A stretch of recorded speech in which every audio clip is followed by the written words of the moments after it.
Yobú aravuga ngo nico kinteye kwizinukwa mu kwihana kwiwe ngo yihanye yikumbagaza mu mukungugu no mu munyota, amaze kumenya neza yuko iki gihe cyose amaze muri ano magorwa yagumye yitsindanishiriza, yagumye yiyambika izera, kandi ata muntu yiyambika izera, ahubwo izera uzambikwa na sentare. Imana yacu nihimbazwe. Muri ino kayi iwacu rero n'ijambo ry'Imana, izera uzambikwa n'umucamanza mukuru ariwe Imana Data rugira byose. Imana yacu nidutabare bene Data. Sinzi rero wewe ukurikiranye kino kiganiro igitondo gishasha cuno musi, birashoboka ni koko ufise ingabire, birashoboka ufise ibikorwa ukora, birashoboka uravugishwa, birashoboka uraririmba abantu bagafashwa, birashoboka uri umusenzi asenga ku rwego rwo hejuru, birashoboka ugasanga n'imisi ijana urayisenga. Ejo buri nabonye abantu kumbura bamwe no ku masitati bashirako amasengesho, agaca bumva ashizeko ngo imisi 80 irakwiye, imisi 90 ningahe irakwiye, nukuvuga afise objectif yo kukwiza imisi 100. Imana yacu nidutabara. Ugasanga ibyo navyo nyene biraza muri media, urabona aho media iziye ni hatari, ngira ngo nico umuntu ariye arakizana muri media akavuga ngo mejeje kurya inyama, mejeje kurya kabenzi. Ariya abantu usanga babifotora bagatashira kuri za TikTok n'ahandi ku masitati ya WhatsApp na za Facebook, ibintu nyene nk'ibyo.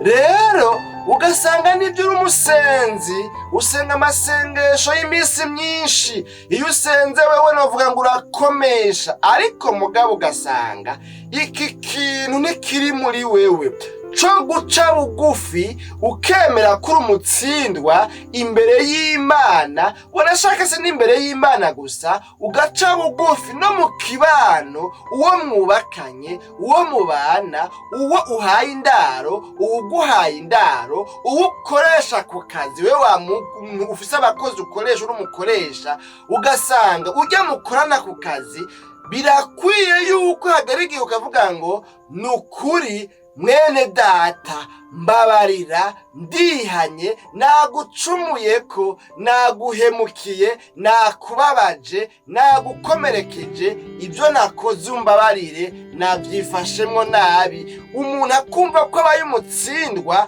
akava kwizima, hanyuma akemera akihana yisiba, akihana yizinuka. Yobu ngaho twabonye yavuze ngo nico kinteye kwizinuka, kumva yuko niyase unuka, kumva yuko ndubusa gusa, ataco maze, ataco nkwiye kuvuga imbere y'Imana, maze gutahura yuko atagishobora guhindura imigambi y'Imana, maze gutahura yuko umwana w'umuntu ubwenge bwiwe bufise aho bugarukira, arakazata gatoya. Winjiye neza mu bwenge bw'Imana, usanga kwa kugororoka niyitirira atakuhari. Maze kumenya ibyo, nciye mpitamwo kwizinukwa, nciye mpitamwo kwiyankurunuka, nemera kwihana, nikumbagaza mu mukungugu no mu munyota. Imana yacu nidutabare bene Data.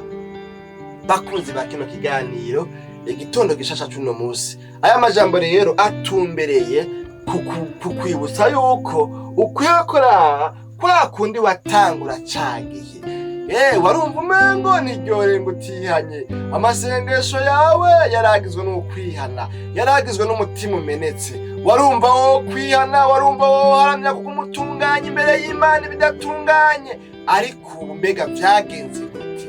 Ubu kuri umuntu novuga ngo uri mudakugwa kwijambo, wewe kuri umuntu novuga ngo w'ingari, kuri umuntu novuga ngo w'ikigondi, ugasanga umuntu arakora ikintu kandi kibabaje kibi, akagikorera mwene Data wundi, atumbereye kumubabaza, atumbereye kumukomeretsa n'ibigirankana n'inzigo n'urwango novuga ngo sinzi runuka.